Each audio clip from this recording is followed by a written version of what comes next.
இன்னைக்கு என்ன பார்க்க போறோம்னா, சுவையான பச்சை கொத்தமல்லி சட்னி தான் பார்க்க போறோம். டேஸ்ட் ரொம்ப நல்லாயிருக்கும், வித்தியாசமாவும் இருக்கும். ட்ரை பண்ணி பாருங்க. இட்லி, தோசைக்கெல்லாம் ரொம்ப நல்லாயிருக்கும். வாங்க எப்படி செய்யலாம் அப்படிங்கிறத பார்க்கலாம். ஃபஸ்ட்டு இதுக்கு வெங்காயம், பூண்டு, பச்சை மிளகாய், இஞ்சி முக்கியமாக எடுத்துக்கோங்க.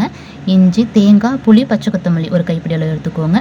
எடுத்துட்டு ஃபஸ்ட்டு எண்ணெய் சட்டி ஆன் பண்ணி எண்ணெய் விட்டு கடலப்பருப்பு, உளுத்தம்பருப்பு நல்லா வறுத்து விட்டுக்கோங்க. அதுக்கப்புறம் வெங்காயம், பச்சை மிளகாய், இஞ்சி எல்லாத்தையும் வதக்கி விட்டுக்கோங்க. தேங்காய், மல்லி அதையும் சேர்த்து வதக்கி விட்டுக்கோங்க.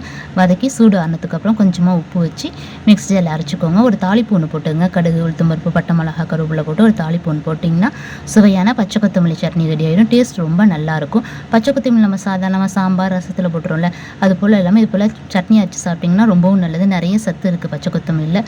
ஒரு தடவை ட்ரை பண்ணி பார்த்துட்டு எப்படி இருக்குது அப்படிங்கிறத கமெண்ட்டில் சொல்லுங்கள். உங்களுக்கு வீடியோ பிடிச்சிருந்தா லைக் பண்ணுங்கள், ஷேர் பண்ணுங்கள். மறக்காமல் நம்ம சேனலை சப்ஸ்கிரைப் பண்ணுங்கள். தேங்க்யூ.